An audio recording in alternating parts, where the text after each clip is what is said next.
Everyone, my name is Adarsh Mishra and आप देख रहे हैं यूथ नेशन कोडर्स। आज हम लोग बात करने वाले हैं अपने लीड कोड पे पावर ऑफ 2 नाम की प्रॉब्लम के बारे में। तो इसके दो अप्रोच हम लोग यहाँ पे देखने वाले हैं, ठीक है। तो उनको एक एक करके यहाँ पे समझते हैं कि वो क्या है। तो सबसे पहले हमें क्वेश्चन क्या कह रहा है ये समझ लेते हैं कि यहाँ पे हमें एक इंटीजर दिया गया है n। अब हमें टू रिटर्न करना है अगर ये पावर ऑफ 2 है तो, ठीक है। अगर ये पावर ऑफ 2 नहीं है तो हम लोग क्या करेंगे, रिटर्न क्या कर देंगे, फॉल्स। अब कोई भी नंबर पावर ऑफ 2 होता है कि नहीं ये हमें कैसे पता चलता है। देखो कोई भी हमारा नंबर n है, ठीक है, ये 2 की पावर है कि नहीं ये डिपेंड करता है क्या कोई 2 की पावर कहीं कहीं ऐसी k कोई इंटीजर वैल्यू है क्या जो हम निकालें, ये चीज़ निकालें तो हमारा n आ जाए।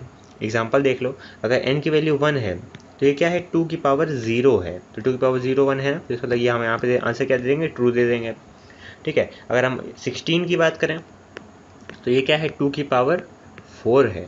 तो यहाँ पे ये क्या हो जाएगा, ये हमारी मतलब ऐसी कोई k की वैल्यू ऐसी आ रही है ना जो इंटीजर फॉर्म में है, ठीक है। ऐसा तो नहीं 2 की पावर 4.2 है, ऐसा तो नहीं है, ठीक है। एक इंटीजर वैल्यू आ रही है मतलब ये पॉसिबल है, 2 की पावर है 16। अगर हम 3 के बारे में बात करें तो 3 जो है ये तो कोई 2 की पावर नहीं होती, 2 की पावर के कुछ आएगी बट वो फ्लोटिंग पॉइंट वैल्यू आएगी, ठीक है। तो यहाँ पे इसे हमें याद रखनी है। 3 देखो, 3 के केस में फॉल्स दे दिया है, 4 के केस में ट्रू दिया है क्योंकि 4 क्या होता है, 2 की पावर 2 होता है। 5 के केस में हम लोग फॉल्स देंगे क्योंकि 5 जो है ये पावर ऑफ 2 नहीं होता है, ठीक है। तो ऐसा कुछ प्रॉब्लम है, ट्रू या फॉल्स में हमें रिटर्न करना है। अच्छा, n जो होगा वो हमारा निगेटिव भी हो सकता है, पॉजिटिव भी हो सकता है, negative as well as positive भी हो सकता है हमारा नंबर, ठीक है। तो सबसे बेसिक चीज़ जो आपके दिमाग में भी आ रही होगी वो यही तो होगी कि भाई कोई भी नंबर मान लो हमें n की वैल्यू 4 दी गई है। अब हमें चेक करना है कि ये जो है पावर ऑफ 2 है कि नहीं। तो हम लोग सिंपली क्या करेंगे कि एक चीज़ देख लो भाई, हमें क्या करना है, n इज इक्वल टू यहाँ पे सिंपली बाइनरी अगर हम निकाल दें n का, ठीक है। तो अगर n equal to binary of n, अगर हम बाइनरी ऑफ n निकालें 4 का बाइनरी कितना हो जाएगा, हो जाएगा 100, ठीक है। अब एक बात ही देखो कि अगर मैं 4 का बाइनरी आपको 100 बता रहा हूँ और एक बार 3 का बाइनरी भी बता देता हूँ। 3 का बाइनरी क्या होता है, 011।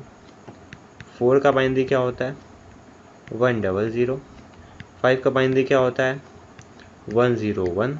अच्छा, अब एक बात बताओ, इसमें से जो 4 है ये क्या है, ये तो भाई आपके सामने 2 की पावर है, ठीक है। तो अगर मेरे पास कोई नंबर है जो कि 2 की पावर में है तो उसमें कुछ आपको पहचाननी पड़ेंगी चीज़ें, जैसे कि 4 हो गया। अगर मैं 8 के बारे में बात करूँ, 8 का बाइनरी होता है 1000।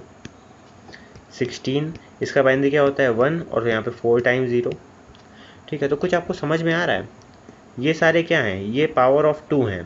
तो अगर मैं इनका बाइनरी निकाल लूँ, इन नंबर्स का मैं बाइनरी निकाल लूँ और उनके बाइनरी में नंबर ऑफ वंस को काउंट कर लूँ, क्या नंबर ऑफ वंस कितने उसके अंदर वंस हैं, टोटल सेट बिट कितनी है, अगर मैं काउंट कर लूँ तो मैं बता सकता हूँ कि भाई वो पर्टिकुलर नंबर हमारा पावर ऑफ 2 है कि नहीं। बिल्कुल बता सकता हूँ। जैसे कि अगर 4 वाले केस में हमें सिर्फ यहाँ पे 1 सेट बिट नज़र आ रही है, एक बार ही यहाँ पे 1 है, बाकी जगहों पे 0 ही है, ठीक है। 8 में भी मुझे 1 सेट बिट नज़र आ रही है, 16 में भी 1 सेट बिट नज़र आ रही है, बाकी सब जो हैं ये नॉट सेट हैं, सब की वैल्यू 0 है, ठीक है। तो अगर किसी भी नंबर के बाइनरी में अगर सिर्फ 1 टाइम्स 1 आता है, इसका मतलब वो क्या है, पावर ऑफ 2 है। यहाँ से हम लोग इस बात पे कंक्लूड कर लेते हैं, ठीक है। अगर मैं 32 के इवन 32 के बारे में बात करूँ ना तो इसका बाइनरी भी होता है 1 1 2 3 4 5, ठीक है। ऐसा ही कुछ होता है ना, ये होता है 0, सॉरी ये होता है 1, ये होता है 2, ये होता है 4 8 16 32, हाँ। तो ये हो जाता है 1 और उसका 5 0। तो इस केस में देखो 1 जो है ये कितने टाइम आ रहा है, एक ही बार तो आ रहा है, मतलब 32 भी क्या है, 2 की एक पावर है, ठीक है। तो यहाँ पे ये चीज़ हमें समझ में आ गई, इसके कंक्लूजन ड्रॉ करने में मेरे ख्याल से कोई परेशानी नहीं होगी। अच्छा, इस चीज़ को समझने के लिए मैंने कुछ एक सीरीज़ ही बना रखी है, बिट मैनिपुलेशन नाम की। पूरी प्लेलिस्ट आपको यहाँ पे प्रोवाइडेड है, उसमें 13 से 14 वीडियोज़ हैं। उसमें सारा का सारा लॉजिक कैसे हम लोग बिट्स का यूज़ करके, जैसे मैंने अभी आपको देखते ही ये क्वेश्चन आपको ये लॉजिक बता दिया।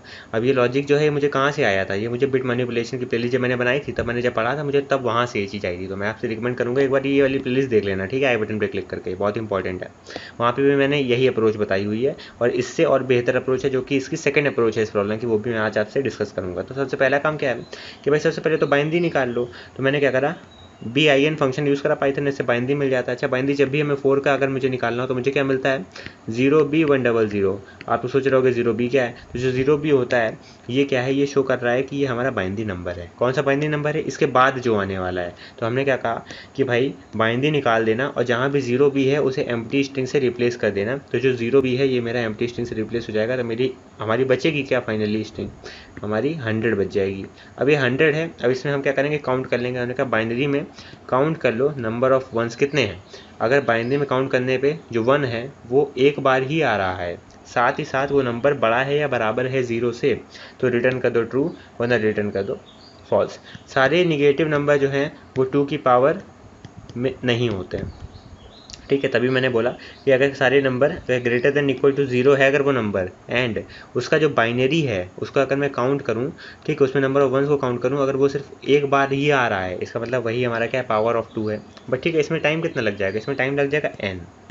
अब जो n टाइम लग रहा है, आप कह रहे हो यहाँ तो कहीं फॉर लूप नहीं लगा है, तो कहाँ हो रहा है, तो आप यहाँ पे फंक्शन देख पा रहे हो बाइनरी डॉट काउंट 1। जब भी आप किसी स्ट्रिंग के अंदर 1 को काउंट कर रहे होगे, भाई 100 एक स्ट्रिंग वैल्यू है, अब इसके अंदर नंबर ऑफ वंस को काउंट करना है, तो इंटरनली काउंट फंक्शन आपने यहाँ पे यूज़ कर लिया। बट इंटरनली हो क्या रहा है, वो एक एक एलिमेंट को उठाएगा, चेक करेगा, अगर वो 1 है तो उसको काउंट कर लेगा, फिर इसको उठाएगा, 1 है तो काउंट कर लेगा, 1 है तो काउंट कर लेगा, ऐसे चलता है। तो इसको ये चलेगा कि पूरे आपके बाइनरी पे चलेगा, ठीक है। तो यहाँ पे आपको बड़ी दिक्कत हो जाएगी इसको इस तरह से रिप्रेजेंट करने में, ठीक है। तो यहाँ पे ओवन टाइम आपका यहाँ पे लग जाएगा। अच्छा, इसके अलावा एक और यहाँ पे एक ट्रिक होती है, ये तो पहले मैंने आपको बता दी, यहाँ पे कि बाइनरी देख कैसे हम लोग तुरंत के तुरंत निकाल देते हैं, ठीक है। बट यहाँ पे एक और तरीका होता है, वो क्या तरीका होता है उसको देख लेते हैं। अब जो मैं अभी आपको यहाँ दूसरा तरीका बताने वाला हूँ, ये मैंने बिट मैनिपुलेशन की प्लेलिस्ट में बता रखा है काफ़ी डिटेल में, तो अगर आपको बिल्कुल ही बेसिक से जानना हो तो आप वहाँ पे उस प्लेलिस्ट को देख सकते हो। बाकी अभी मैं आपको समझा तो दूंगा ही फिलहाल इस वीडियो के पर्सपेक्टिव से। मान लो मेरे पास कोई नंबर n है, जैसे कि अगर मान लो मेरे पास नंबर n है, n मैंने कह दिया 4 है, n इज इक्वल टू 4, तो 4 का बाइनरी क्या होता है, 100। अच्छा जी, अब अगर मैं कह दूं आप इससे एक कम एलिमेंट एक कम नंबर ले लो, मतलब n-1 ले लो, n-1 कितना हो जाएगा, 3 हो जाएगा। 3 का बाइनरी क्या होता है, 011। सही बात है यार। अच्छा, अगर मैं कह दूं आपके पास एक नंबर है n और दूसरा नंबर है आपके पास n-1, अगर इन दोनों का बाइनरी बिटवाइज एंड निकाल दोगे तो यहाँ पे आंसर क्या आएगा, बिटवाइज एंड। अब देखो मैं बिल्कुल बेसिक पे नहीं जाऊँगा कि ये है क्या, मैंने इसके लिए अलग से प्लेलिस्ट बना रखी है, ठीक है, तो देख लेना जाके। बिटवाइज एंड क्या कहता है, जब दोनों बिट हमारी 1 होंगी तभी उसका आंसर 1 आएगा, अदरवाइज उसका आंसर क्या आने वाला है, 0 आने वाला है। तो भाई इसको सॉल्व करो, 0-1 क्या हो जाएगा, 0-1 क्या हो जाएगा, 0-1 क्या हो जाएगा, 0। तो मेरा आंसर क्या आया, n एंड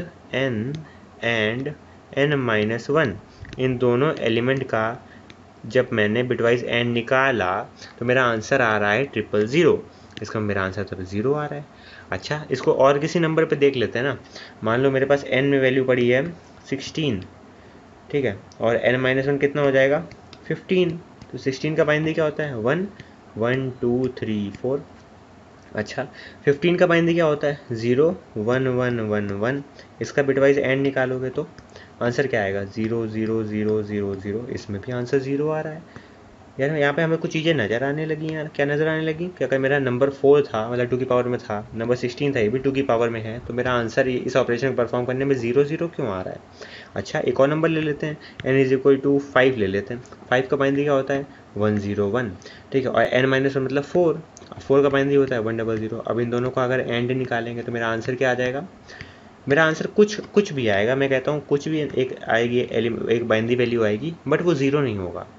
तो इसका मतलब क्या, मैं आपसे ये कह सकता हूँ कि अगर मेरे पास कोई भी नंबर दिया गया हो n, अगर मेरे पास कोई भी नंबर दिया गया है n, तो मैं क्या कहता हूँ, n-1 निकालता हूँ और इन दोनों एलिमेंट्स का बिटवाइज एंड निकाल देता हूँ।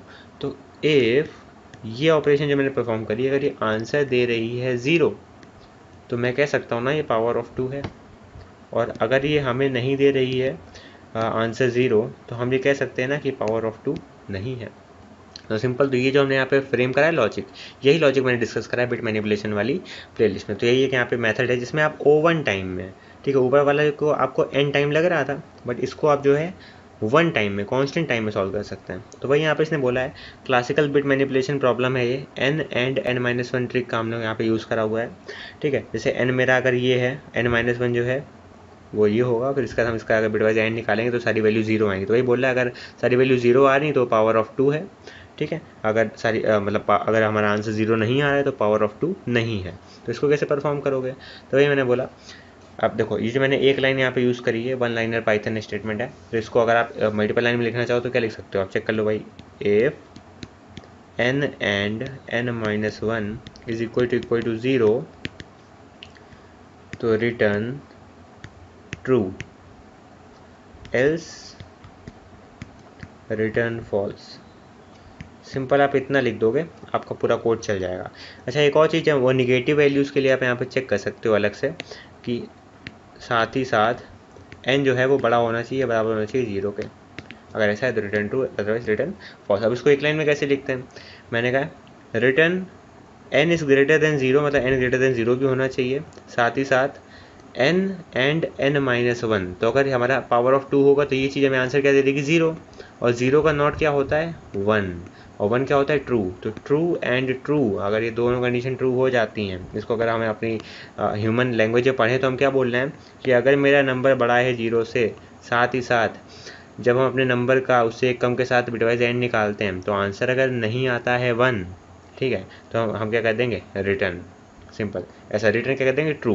तो भाई अगर इनमें से दोनों में से कोई कंडीशन फॉल्स हो जाती है तो हम रिटर्न क्या कर देंगे? फॉल्स। तो अगर आपको वन लाइन ना समझ में आ रहा हो तो आप यहाँ पे ये चीज़ यूज़ कर सकते हो, ये आपका परफेक्टली चलेगा। तो हम लोगों ने जो पहला कोड देखा वो यहाँ पे टाइम ले रहा था मेरा बिगो ऑफ n, क्योंकि हमने काउंट फंक्शन यूज़ कर रखा था।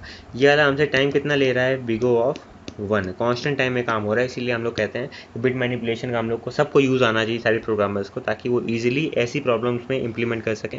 फिलहाल बहुत ही छोटी प्रॉब्लम है पावर ऑफ 2, बट फिर भी लोग इसमें जो ओवन वाला सोल्यूशन है ये करके आते हैं, जबकि इसको वन टाइम में ही आपको सॉल्व करना पड़ेगा। तो मेरे ख्याल से ज़्यादा बेहतर हो जाएगा आपके लिए।